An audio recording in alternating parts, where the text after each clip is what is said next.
Welcome back to another informative and exciting episode of podcast where we cover everything cannabis and hemp.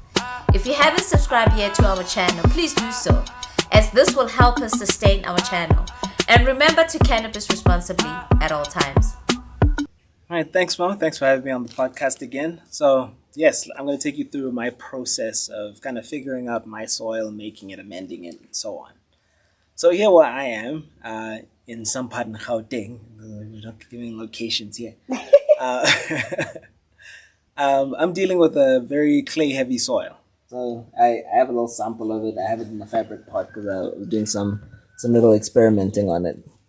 So you see how it clumps together. It doesn't really break apart that well. And that is one of the issues that I have. So this clay soils, they don't drain very well. So they end up choking out the roots of whatever plant that I have. So I have to find a way of amending it the best as I can.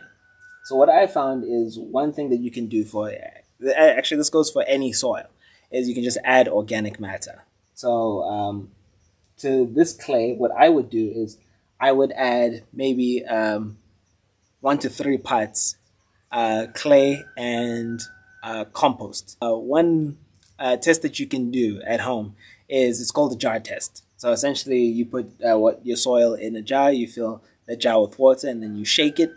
And what that does is the heaviest bits fall out of the suspension, and then it goes from heaviest to lightest. And then from there you can figure out what you have more. Some places have more sandy soil.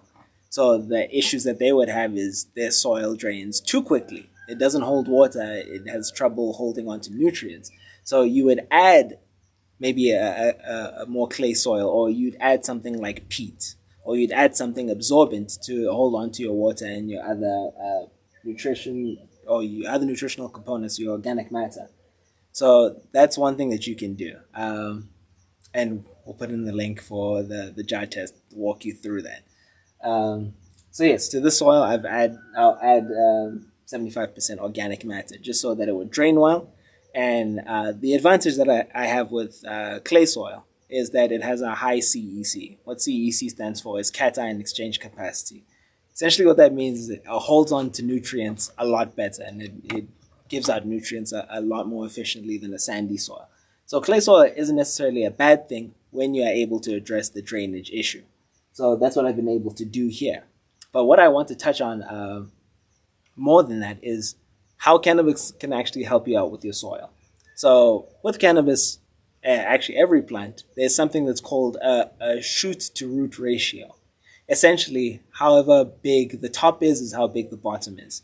So like you know how extensive tree roots are. It's because the tree is big. The tree needs that support in the roots to hold itself up. Same thing goes for cannabis, but in that way, it helps you speed up that process in that one cannabis tree can grow maybe like 3 meters in a growing season. There are very few plants that are able to do that.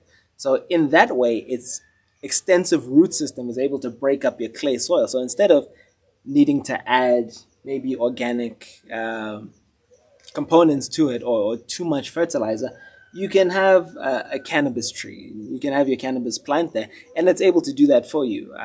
For me, it's one of the advantages to not just cannabis, but more specifically hemp.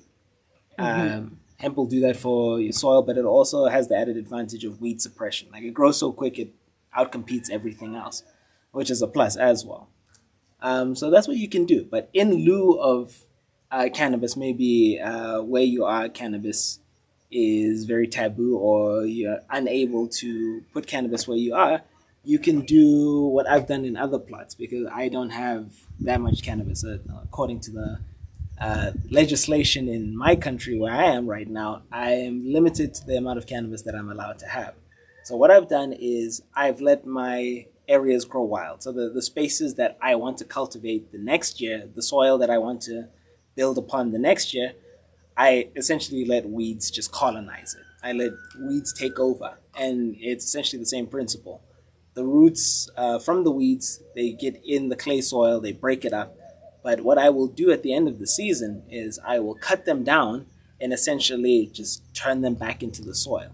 So everything that has grown up on top will end up making part of the organic component of the soil. And I think we can show them here more.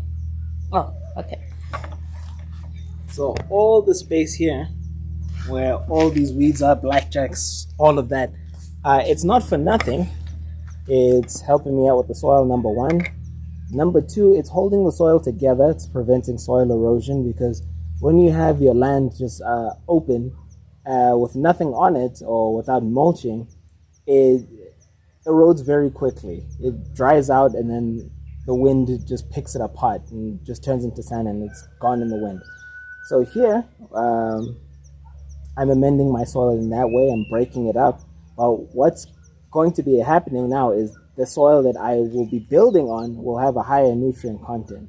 So if you look at all the green that's here, what's happened is those weeds, a lot of weeds are characterized by a very deep taproot. There's this root that goes down really deep into the ground. What that's doing is it's pulling all that nutrients out from where maybe my vegetables weren't able to go, and it's pulling it to the surface. So when I chop all of this down and I compost it back, that nutrients will be available in the place where my veggies would have access to it. So that's another way to do it if you're not doing it with cannabis. But there are always pluses to cannabis, especially if you're going for your large seed-bearing hemp. Then you can go into your nut milks. You can make hemp milk, alternative protein, animal feed if you want to. I think that's what I'll be trying out. Chicken feeds and what have you. I'll be getting a few chickens fairly early, seeing what the yield is versus the sunflowers. Because I have sunflowers as well, grow side by side. See what happens. What do I get more of? Because I am interested in hemp's omega-3 and omega-6s. The health benefits that go with that are just astronomical. But yeah, that's a few things I do to get through with my soil. But another thing is always keep it covered. You don't see any bare ground or very little bare ground where I am, just for the reason of just holding that soil together. This is, excuse me, I'm outside. Yeah, this is going to happen.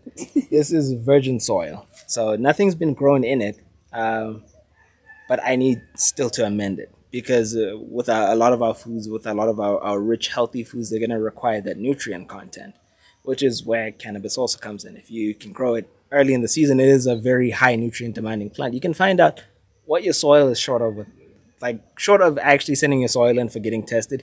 You can kind of figure out what you need to put more of. Some of my cannabis plants right now, they have a nitrogen deficiency. What that tells me is that my soil needs more nitrogen. And that's my sativa plants, which get a bit bigger. Can we show those? Yes, yeah, we'll show those. Okay. Alrighty. Yeah. So there in the back, and you can see it's yellowing out a little bit. I had to amend it with some bone meal and some banana peels for nitrogen, phosphorus, and potassium. But it's telling me that in my soil, I have a low nitrogen content, and I've grown them in containers with this local soil just to make sure that this is exactly what's going on. And just as a side-by-side, I have also grown corn and amaranth as well, along in my jungle nursery. And they also have a nitrogen deficiency. So that tells me that cannabis is a fairly good indicator of what's going on in your soil. Because it is a fairly resilient plant. It's a very resilient plant, let me not say fairly. And it can give you a lot of insight to what's going on with your soil. So outside of adding your worm castings, getting your microbial life done, and putting your compost, cannabis is pretty good. There's not too much that it can't do. I'm a strong proponent of cannabis for many different purposes in your permaculture garden. So here we were talking about amending your soil with organic matter. A lot of us can buy composts and whatnot, but I've chosen to utilize one of my waste streams, which is grass clippings. So wherever we have cut the grass short, we've gathered it in one place, and then we've lined it with this plastic. It's bubble wrap. It's what I had.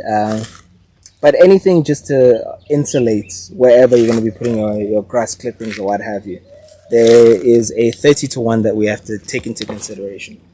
30 parts brown to 1 part green. So green and brown just mean carbon rich versus nitrogen rich. So nitrogen rich would be anything green. So say leaves for instance, this would be considered a green. But at the same time, when it's dried out and dead, it's considered a brown. So we have to take that into consideration. So anything high in proteins that is not milk or meat. So we have to make that important distinction, because when you get milk and meats and fats and all that involved in here, your compost can go anaerobic, and then you can have some really bad bacteria growing in there. And you don't want that in your food. You don't want that around your food. So here I've only done veggie or grain scraps. So any grain can be considered a green, because the grain is the seed is high in protein, and you can do that 30-1. I've started my compost in here. I've insulated it. The most important part about this is keeping it wet. It shouldn't dry out to the bottom at least. And I've kept it here underneath this tree just for shading purposes, just so it doesn't dry out so quickly. Let me just dig down in here.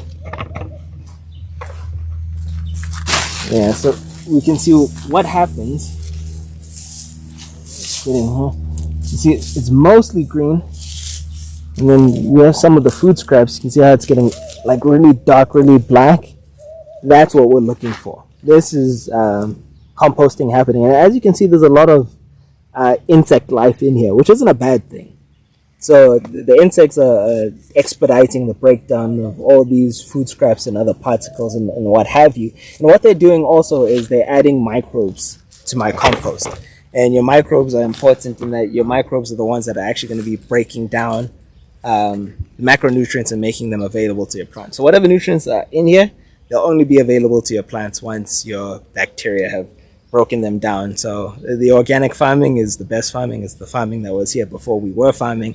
So yes, that's just a few of the steps that you can go through. There's a whole mountain of research, a whole mountain of methods that you can do.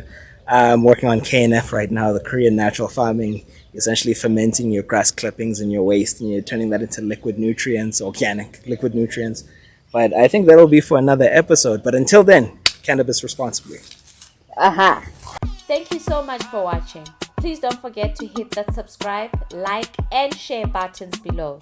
We would also appreciate your comments. And remember to cannabis responsibly at all times.